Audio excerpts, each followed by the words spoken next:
midterm elections.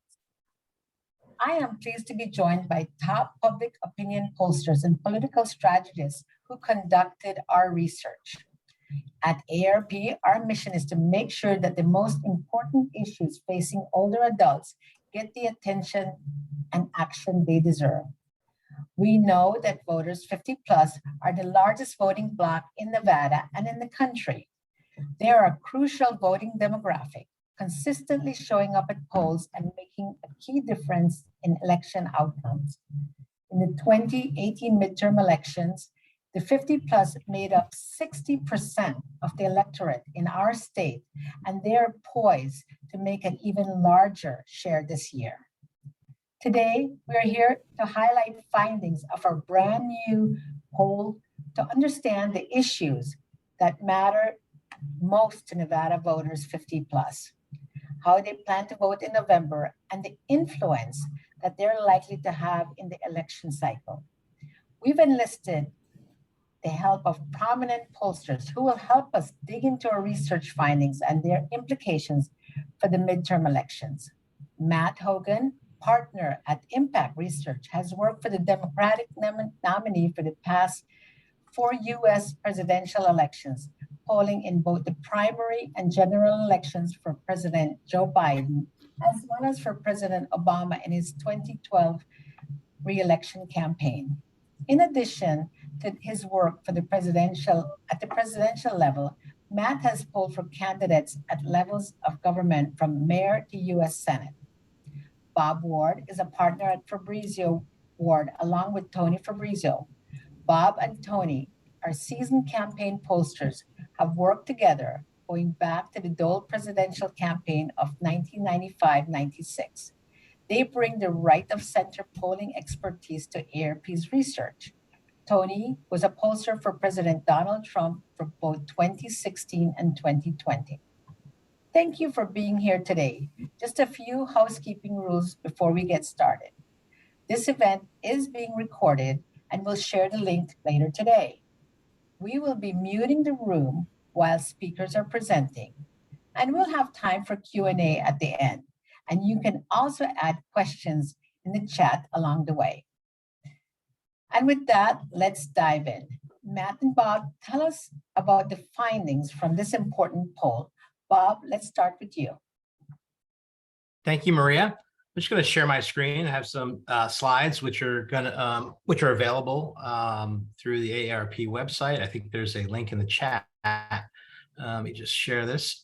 Go through first. Before we hit the horse race numbers, I'd like to just go over what the methodology of the survey was. So we conducted a statewide survey of likely voters in the state, a sample size of 500, but we also oversampled voters 50 plus. So an additional 550 interviews for a total sample of 840 likely voters 50 plus. And we also oversampled Hispanic voters 50 plus, which we have a survey sample of 400. And we'll be referring to the 50 plus voter and the Hispanic 50 plus voter throughout the data we go through here. The survey was conducted through 3 modes: landline telephone, cell phone, and text to online. And this allows us the broadest coverage of the electorate in the state. So with that, let's start off with the governor's race. We have the findings from the governor's race, the Senate race. Both of them are incredibly close and are going to be among the most competitive races in the country this year. So we have in the governor's race, we asked the ballot questions 2 ways. One, we asked with all of the candidates running, so both Sisolak and Governor Sisolak and Sheriff Lombardo, but also the minor party candidates, as well as none of the above was a volunteered option. And then we asked the ballots head to head. So in the full ballot, we have the governor ahead by 3 points, 41 to 38% over Sheriff Lombardo.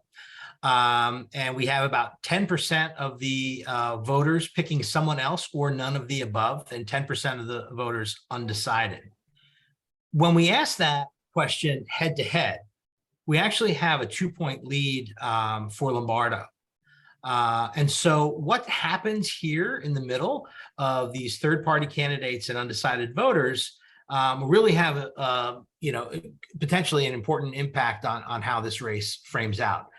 They lean toward Lombardo, both the voters for the minor party candidates, voters of none of the above, and the undecideds. So in 2018, for example, the non-major party vote was just under 6%.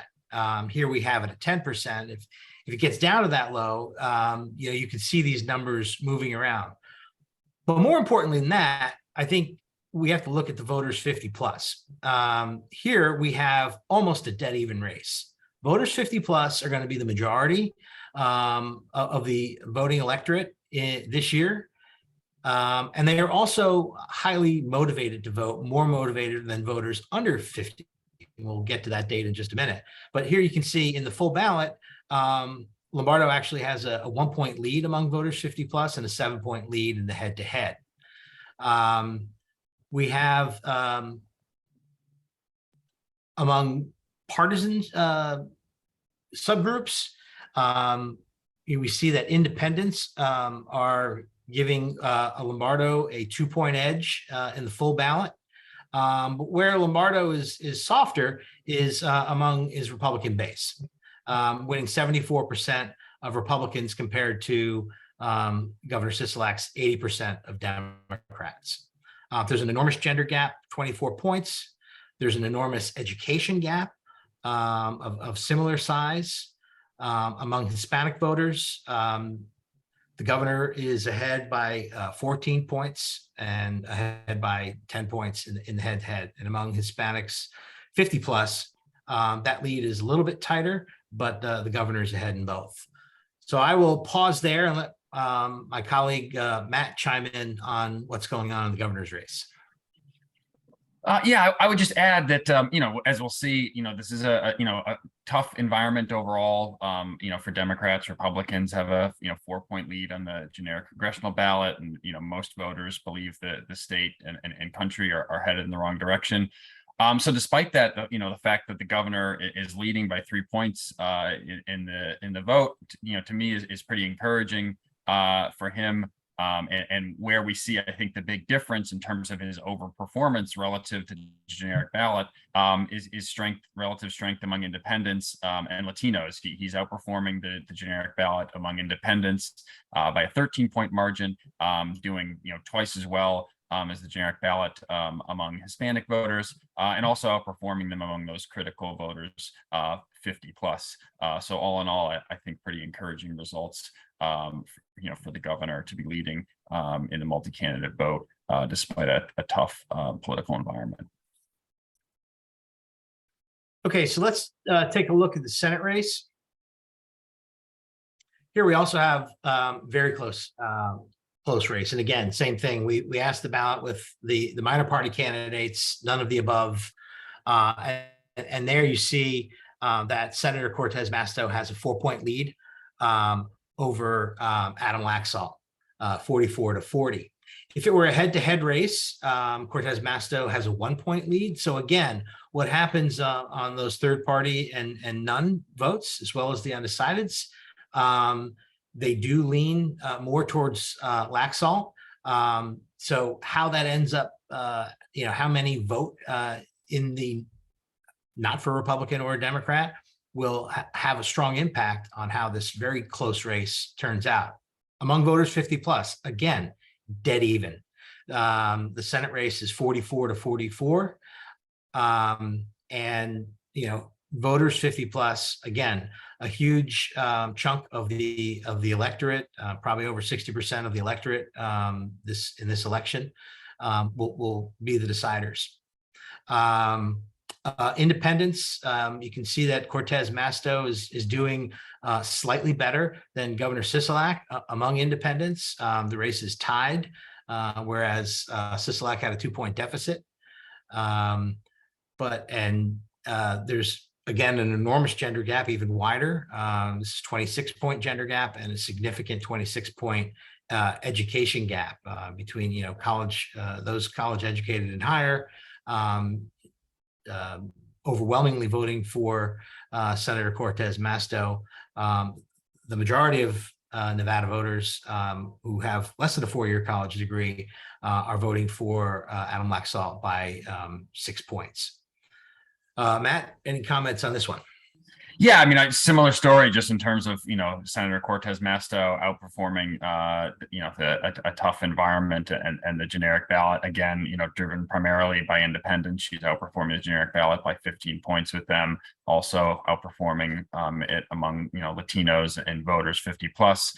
And then one other thing I would flag here is just I think highlighting here Lombardo's in the governor's race kind of weakness among his base. You see Laxalt, he's doing a better job consolidating his base than Lombardo. He's got 80% versus 74% among Republicans for Lombardo. Yep. Let's take a look at how the voters view these 4 major party candidates. Not a one of them has a favorable rating higher than their unfavorable rating. So this is a tough environment for all of the candidates. The governor is 11 points underwater with 42% favorable, 53% unfavorable compared to his opponent, who is 6 points underwater, 40% favorable and 46% unfavorable. Senator Masto, Cortez Masto, is has the most favorable image of the 4 candidates, but she too has more unfavorables than favorables among all likely voters in the state, 45% to 48%. And Adam Laxalt, probably the least defined, although still largely defined, has a net 8-point negative favorable rating, 39% viewing him favorable and 47% viewing him unfavorable. So as we look here, one of the problems that the governor has, indicated by Lombardo's lead among independents, is a highly negative image. 47% unfavorable among independents, and net 22 points underwater. Lombardo also has a negative image among independents, but just not in the same ballpark as the governor. And you can compare Senator Cortez Masto's image among independents, where she's also underwater, but by about half the deficit that the governor is. Matt, anything you would add here? Just I think you see, why Lombardo is kind of underperforming among Republicans in the vote here. You've got, nearly a quarter of Republicans viewing him unfavorably. His net favorable rating, double digits below Laxalt's among Republicans, also, double digits below, Sisolak's among his partisan base. So I think kind of underscores a challenge for Lombardo with his base. And the other thing you mentioned is with all of these candidates underwater, I do think that we're likely to see, because of that, a higher share of voters even than typical voting third party or that none of the above option in Nevada. Like you said, in 2018 nearly 6% did. But in 2016 in the Senate race, over 8% voted other or none of the above. And I think given this dynamic and the ratings for these candidates, we could certainly potentially see that hit that level again in this election. All right, let's take a look at some of the political environment numbers. Nationally, voters are very pessimistic. 3 out of 4 say the country is heading in the wrong direction. And we've seen that all over the country.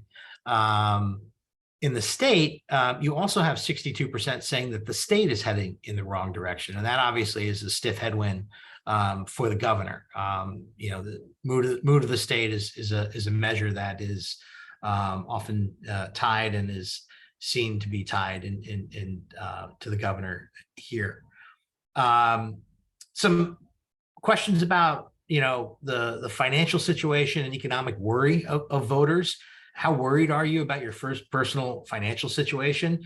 2/3 of voters in the state say they're at least somewhat worried. That economic angst is felt more strongly among independents and Republicans, but it's also felt among a majority of Democrats. In terms of the motivation, and it's also quite high among Hispanics 50 plus. In terms of the motivation to vote, we ask on the 10-point scale, how motivated are you to vote in the election for governor, U.S. Senate, and Congress on a 10-point scale. And we look at the number, the people who say 10 as the controlling number here. 80% say they're motivated to vote. But let's look at how this spreads out across the electorate. There's an 11-point gap between voters under 50 and over 50. And that goes to the point I was making before, is not only are the voters 50 plus going to be the largest share of the electorate, but they are more motivated to vote, which could make them to be even larger. And why both campaigns in the governor's race and in the Senate race need to pay attention to the voters 50 plus, because they will be the deciders in this election. You see that Republicans have a bit of an edge in motivation over Democrats, not surprisingly over independents, but we've seen that number move around a bit. And I'll let Matt talk a little bit about this, because he has some perspective on how that's been trending. For sure. Yeah. I mean, I think we've definitely, since Roe was overturned, we've definitely seen that enthusiasm gap. Earlier in the year, Republicans had a big advantage in terms of enthusiasm and motivation. We've seen that narrow nationally. But as you can see here, Republicans still have the edge over Democrats in terms of enthusiasm in Nevada, with an 8-point advantage, over Democrats. Bob mentioned, but I do think the motivation gap, which is consistent what we see everywhere, with voters 50 plus much more motivated to vote. Given that they're already 60% of the electorate, they're basically worth 1.5 votes of voters under 50 for every vote 50 plus you move. And with that motivation gap, that's likely to be I think likely to be even a higher share of the 60% that we saw with them in Nevada in 2018. Take a look at the generic ballot. So here we see Republicans have a 4-point edge statewide among voters 50 plus. It jumps to an 8-point edge. Among independents, unaffiliated voters in the state, Republicans have a 15-point edge, and among voters 50 plus, an 11-point edge. Still see the pretty substantial gender gap and education gap. Among Hispanic voters, Democrats are leading by 7, which I think is probably lower than what you have seen in years past, but that is also a trend that I think we see continuing here, with more Hispanic voters opting for Republican candidates, even though overall they're still certainly a Democratic leaning constituency in the state. Matt, I'll kick that over to you.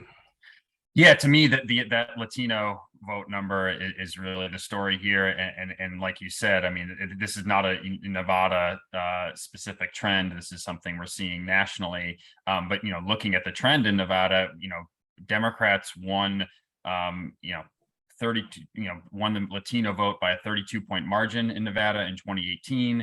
In 2020, that narrowed to 18 points, and now it's down to just 7 points.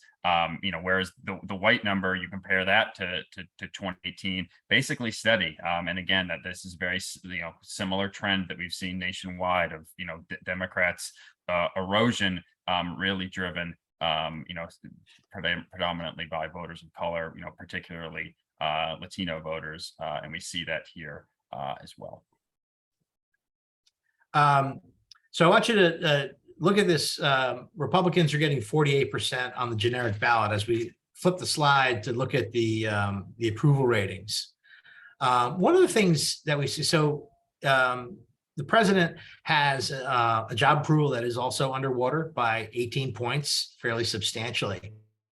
What's interesting here is that, and we've seen this in a number of states, is that the president's disapproved number is pretty substantially higher than the generic Republican ballot. So there is absolutely a stiff political headwind here for Democrats due to the economy, due to the support for the president.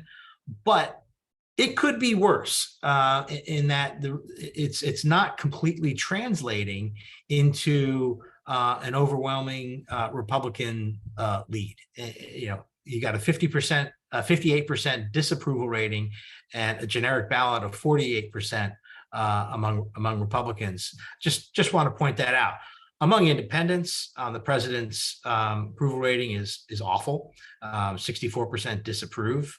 Now you compare that to a sort of a retrospective approval rating of how they thought Donald Trump did as president, and he's split even. So Biden's numbers are 18 points underwater. Trump's are even.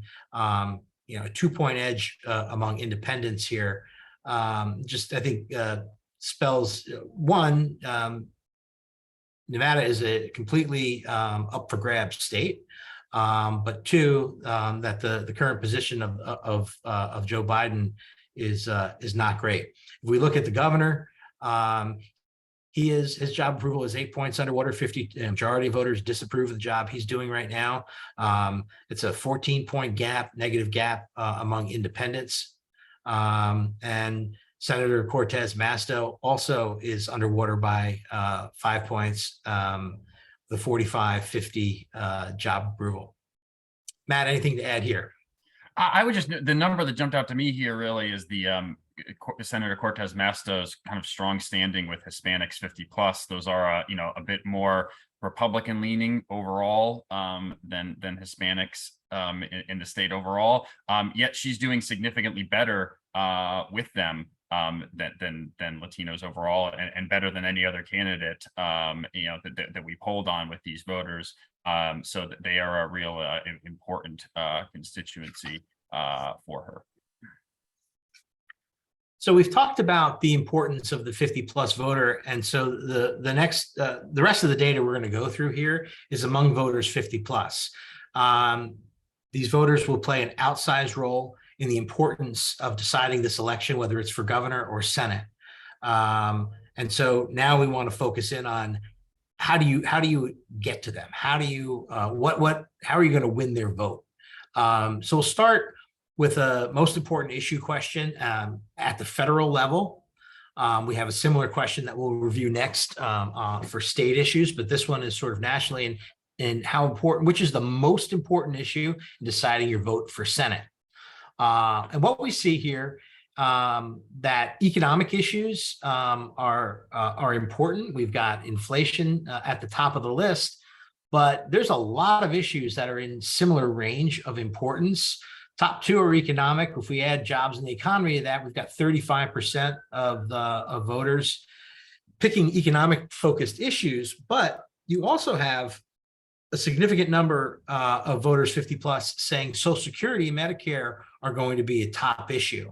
And so it's which also has an economic component to it, sure. But it is an issue when we compare this to the governor's issue list, where inflation is by far the top issue. What's missing from this list? Social Security and Medicare. So it is a key issue. What's interesting here is inflation is the single number one issue, but it is not number one among Republicans, Democrats, or independents. It's because other issues are number one among those three groups. So you have immigration, taxes, and spending dominating the list for Republicans. You've got taxes and spending and Social Security and Medicare ahead of inflation among independents, and Social Security, Medicare, and abortion for Democrats prioritized over inflation. But when you look at it all, look at it at the entire electorate, inflation pops to number one. There are a lot of issues that are important to voters 50 plus in Nevada. We've seen abortion and inflation, obviously be key issues. Inflation has been for a while, and of course, since the Supreme Court ruling, abortion has. So we asked a head-to-head question here, which would be personally more important to you in deciding your vote for Senate, inflation and rising prices, or the Supreme Court overturning Roe v. Wade? And here, by basically a 2-to-1 margin, you've got voters picking inflation over Roe v. Wade. We've asked this question in a number of states, and obviously abortion is not as on the table in Nevada as it is in other states. But Matt, I'll ask if you want to comment on the issues driving the vote for Senate. Yeah, I would just comment that I think we see the importance of economic issues very clearly here, but they're even more stark in terms of the priority when you look at Latinos 50 plus. They're about 10 points more likely to cite an economic issue as their top issue. Bob, you noted earlier that they also had about 10 points more likely than white voters to be concerned about their personal financial situation. So as Democrats are focused on how to kind of regain that lost ground among Latino voters, an economic focus just, I think, especially critical with that voting bloc. So on the state side, as I mentioned, inflation and rising prices is the dominant issue in the governor's race, followed by jobs in the economy. Economic issues do learn, so we have some particular social issues at the federal level, but we have economic issues really rising to the top at the state level. When we combine what we have identified here as 4 economic issues of inflation and rising prices, jobs, the economy, housing affordability, state spending, and taxes, 42% are picking one of those 4 issue buckets as their most important issue. It's higher among Republicans, but it's still also high among independents and Democrats. And while we've seen abortion be a top state issue in other states, it's not here in Nevada. The mood of the state, as we noted earlier, is pessimistic.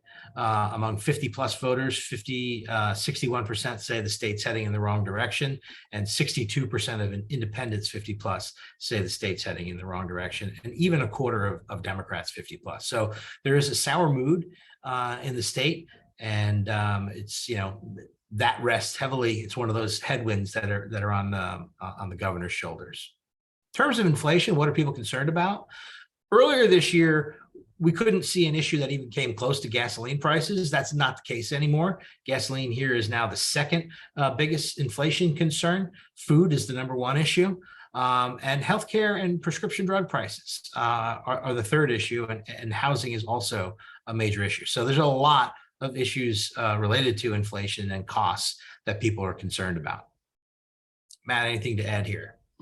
No, I mean, you referenced it, but the shift in the biggest area of concern in terms of cost from gas prices really stark. This is the second poll in a row where earlier in the year it was the dominant by 2-to-1 over anything else. And this is now the second state poll in a row where we've had it trailing food. So just pretty remarkable in its decline in that question. And now we've seen it in more than one state.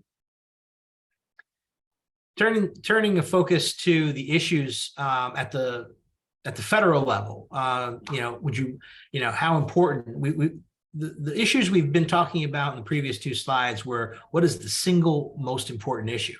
Okay, you pick that, doesn't mean other issues are unimportant. And let me demonstrate some data to show that. So we asked people, how important on your vote will be Social Security?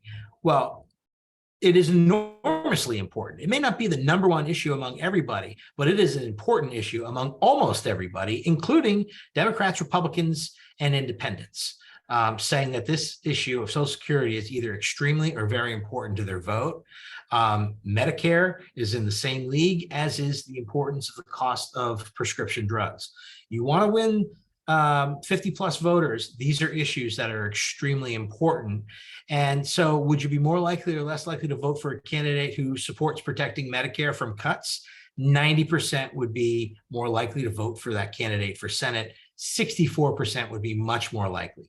Support protecting Social Security from cuts, 89% more likely, 67% much more likely. Support allowing Medicare to negotiate for lower prescription drug prices, 85% more likely, 57% much more likely. Expand access to quality, affordable long-term care for seniors, from home care to nursing homes. Again, just really high numbers, 80% more likely, 46% much more likely. We take these four statements and we broke them out by party. And you can see that while there is some minor partisan variation here, almost all Republicans and Democrats would be more likely to vote for the candidate who supports these issues. It's overwhelming. So pay attention if you want to win votes from the 50 plus electorate. Yeah, and Bob, I would just sorry. note on that previous slide that I, just think it's very heartening for Democrats, given the passage of the Inflation Reduction Act and the fact that obviously it includes allowing Medicare to negotiate for lower drug prices. I think that's a big boon for Democrats. Obviously, 85% of voters more likely to support a candidate that backs it, 57% much more likely, which is a really important metric, that kind of intensity, and even higher shares of support among Latinos. I think that's a really important selling point for Democrats, and something they should absolutely be touting their success and passage this fall. We'll run through a few more issues. We tested the support for every voter receiving a ballot in the mail for each election, and a majority of Nevada voters favor that, 58%, 46% strongly. There is an enormous partisan divide on this, with Democrats almost universally supporting continuing the every registered voter receiving a ballot. Certainly a strong majority of independents, 50% of them say strongly favor. Again, this is all of the 50 plus electorate. I just want to make that clear. But among Republicans, you've got only a quarter supporting that. So there's definitely some variation here by your political party.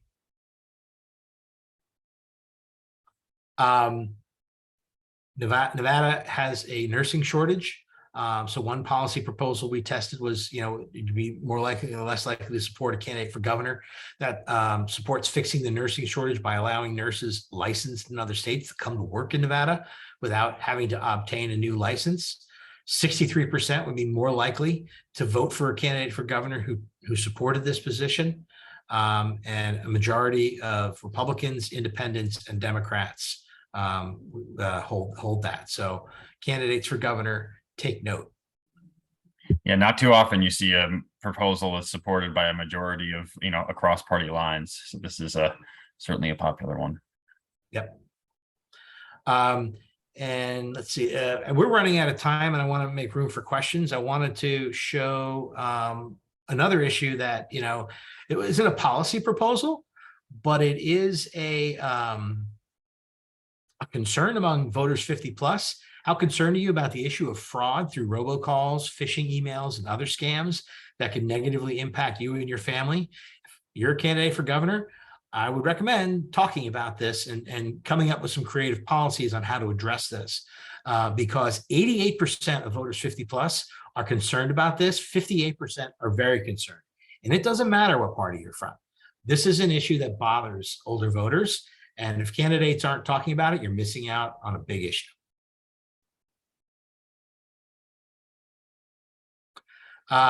Lastly, in the head-to-head race, we look at those people who say they are not definitely voting for one candidate or the other. So they could be probably voting for it, they could be leaning voting for it, they could be completely undecided.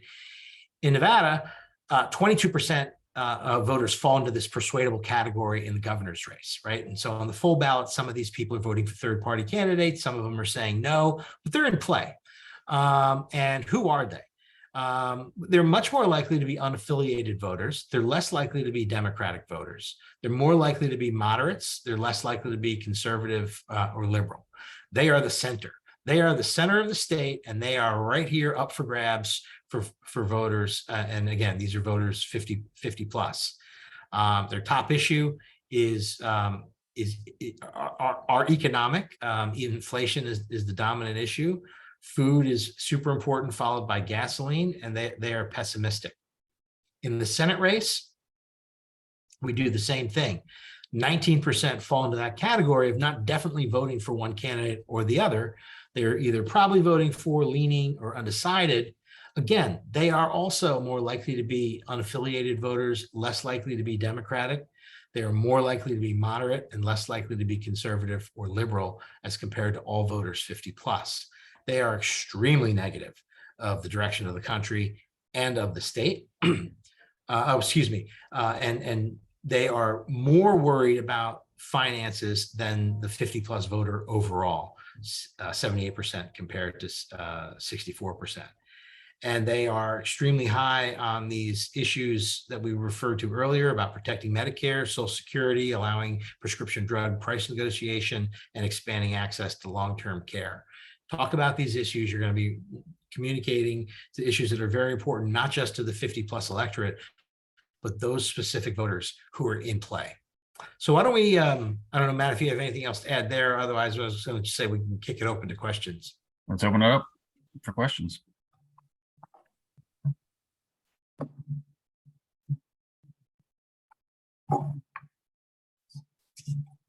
And if you want to ask a question, I think if you go to the reactions button and click raise your hand, or you can type something in the chat.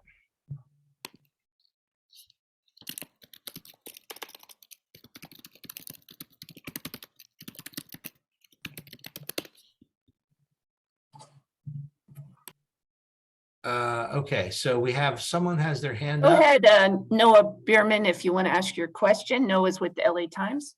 Thank you very much. I had a question on abortion.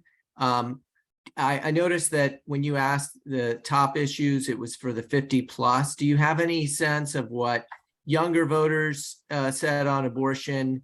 And also, do you have any specific questions on where Hispanic voters are on abortion? So the answer is yes to both of those questions. And I may not have it right here handy to give to you, but is that something we can follow up with? Thank you. Yeah, that would be very helpful. Thank you. Yeah. And we have a question in the chat. Can you please explain oversampling? Sure.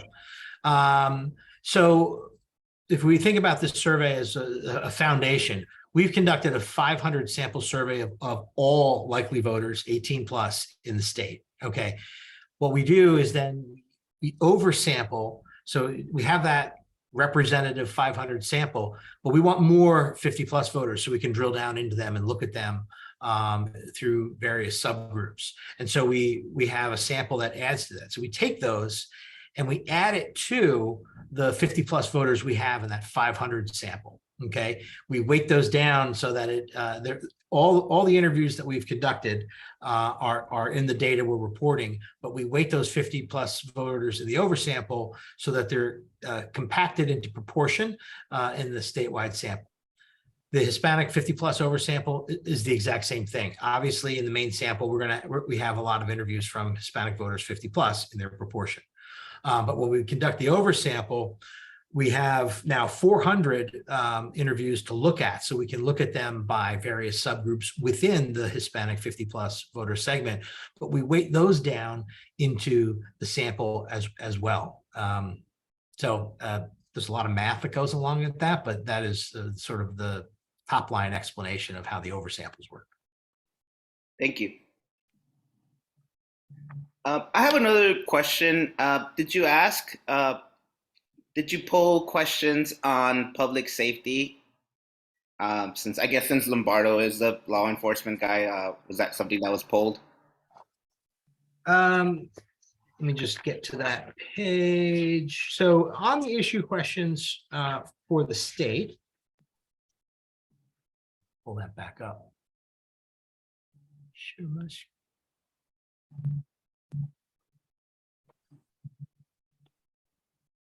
I think the only place we see that show up here is on this, what's the most important issue for you to vote for governor? And one of the items is law and order and crime. of which 6% of voters picked that as their number one issue. So it's not a driving issue of the campaign as compared to the issues that you see above it. So inflation and rising prices obviously being the far and away number one issue, jobs and the economy being second. And so the economic issues really kind of dominated about that. But beyond asking this question, it doesn't come up in any of the top threes among the various partisan groups. You see immigration, which certainly has sort of a law and order theme to it, but that pops among Republicans and independents. But Matt, is there any other things you can think of in this poll that would point? No, I think that would be the one. Yeah, I mean, I would just note, just like abortion, it just because it doesn't necessarily pop in this poll, like inflation, it can still be an important issue and obviously a factor in some voters. But yeah, clearly not the dominant issue that inflation is. Right.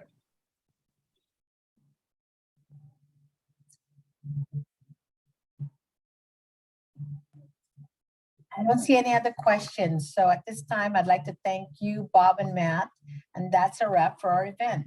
Thank you for everyone who joined us today.